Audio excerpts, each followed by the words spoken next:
এই যে এখানে ধরো 40 নিচ্ছি, ঘুরাই ঘুরাই একদম পুরা কাপড়টাই 40 কাটতে হবে, শুধু পিছনের দিকে একটু বেশি নিব। ধরো পজ দাও এখন এভাবে করে এই যে 40 ফিতা ধরে ধরে ওখান থেকে 40 এই যে নিচে করে দেখা যাচ্ছে 40। এদিকে আসুন।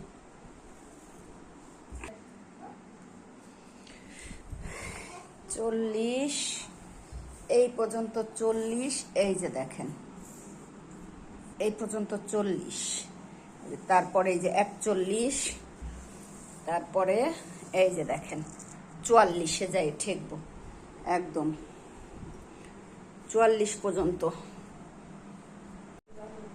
যাও।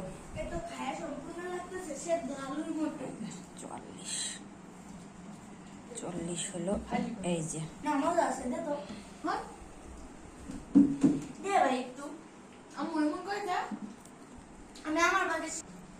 এই মাথায় ফিতাটা ধরবেন আর একদম এই পর্যন্ত।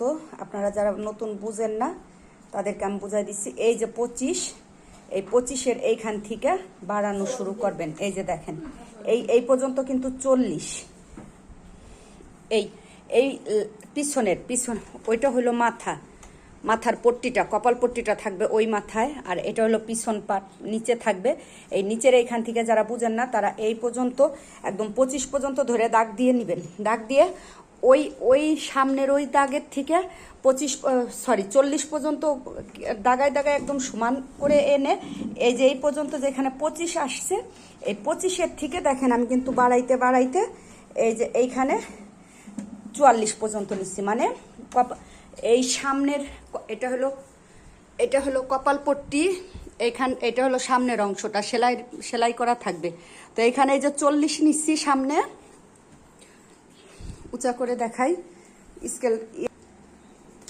এই মাথার থেকে এই মাথা এটা সামনের অংশ 40 ইঞ্চি, এখানে 40 ইঞ্চি করে দাগ দিয়ে এই পর্যন্ত আনছি 40 ইঞ্চি এনে তারপরে এইখান থেকে বাড়াইতে অল্প একটু করে বাড়াইতে এই পর্যন্ত 44 ইঞ্চি।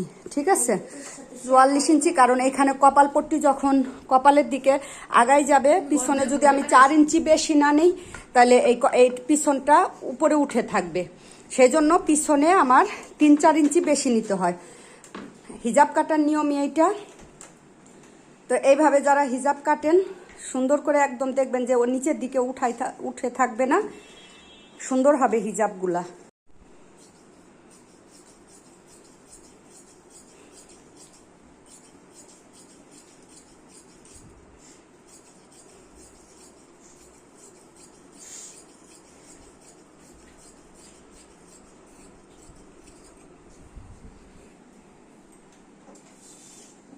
এই যে আমার হিজাব কাটাটা হয়ে গেছে, সুন্দর হয়েছে। কিন্তু এখানে সামান্য একটু কোনাটা একটু মনে হলো যে বাড়তি হয়েছে, একটু কেটে ফেলবো।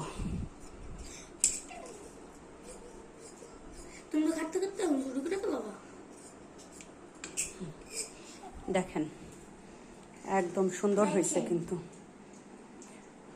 যে বাড়তি কাপড়টা বের হইলো, এই কাপড়টা দিয়ে সামনের নেকআপের অংশ, কপাল পট্টি, ফিতা এগুলা বের করব। কাপড়ের একটা এই যে কাপড়টা ছোট অংশ, এটা দিয়ে কপালের পট্টি বের করব। আর এই যে বড় যে অংশটা বের হয়েছে এটা দিয়ে নেকআপের পট্টিটা বের করব। এই যে দেখেন আমি নেকআপের অংশটা এই যে কেটে নিচ্ছি। নেকআপের অংশটা ইউ আকারের কাটা হবে, ইউ আকারের শেপ, যাতে আপনারা ভালো মতো বুঝেন সেই জন্য আমি লাঠি দিয়ে বুঝাই দিতেছি। এইখানের চওড়াটা নিচ্ছি 24 ইঞ্চি বা 25 ইঞ্চি নিবেন, 2 ভাজে। এই যে কপালের অংশটা 2 ভাজে, 24 ইঞ্চি অথবা 25 ইঞ্চি মোট। আর এইখান থেকে এখানের লম্বা ওরকমই 25, 28 এরকম নিবেন, 30, যে যেমন লম্বা মোটা সেটা বুঝে এই লম্বাটা এখানের একটু বেশি নিবেন। তো আমার এখানে কাপড়টা কম ছিল, হিজাবটা আমার মেয়ের, তো ওর ছোট হইলেও সমস্যা নেই, সেজন্য আমি ওর একটু ছোট নিচ্ছি। এখানে প্রায় 24 ইঞ্চি আছে লম্বা। আরও কম নাও ভাত। কপাল পট্টিটা কাটবো। কপাল পট্টিটা দেখেন, এটা কিন্তু একদম হিজাবের মতো 3 কোনা কাপড়টা এভাবে ধরে এভাবে ভাঁজটা দিবেন। ভাঁজটা দিয়ে যদি মনে হয় একটু বেশি নেওয়া হয়েছে সেক্ষেত্রে একটু কমাবেন, বাতাসে আবার কাপড় উড়ে আসে। ফ্যান ছাড়া থাকলে কাপড় কাটা। এক হাতে মোবাইল ধরে রাখছি, আর এক হাত দিয়ে আপনাদের বোঝানোর জন্য আমি ভিডিওটা করতেছি। এই যে এইভাবে এভাবে ভাঁজটা দিবেন। আমি ভাঁজটা একটু সুন্দর করে দিয়ে দিচ্ছি, তারপরে ভালো বোঝা যাবে। আমি ভাঁজ দিয়ে নিচ্ছি। এই যে কোনাটা আর কি, এই যে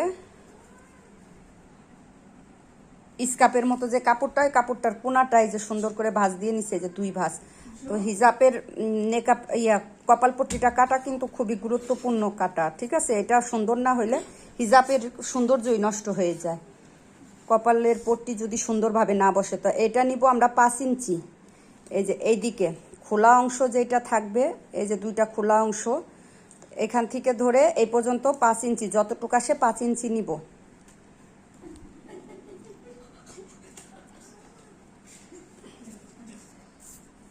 এইখান থেকে এইটুক 5 ইঞ্চি নিয়েছি। এই যে দেখেন 5 ইঞ্চি। আর চওড়া নিব এই যে 4 ইঞ্চি, ঠিক আছে? এই কাটাটাও কিন্তু একদম মানে ভালো মতো কাটতে হবে। দেখেন এইখান থেকে যদি আমি স্কেল দিয়ে সরাসরি এইভাবে ধরি, যে সমানের দূরত্বটা আসে ওইভাবেই আপনার কেটে নিতে হবে। কাটার পরে সামান্য একটু শুধু আপনি এই যে কপালের এইখান দিয়ে একটু ভিতরের দিকে দাগ দিয়ে একটু কাটবেন, তাহলে কপাল পট্টিটা সুন্দরভাবে বসবে।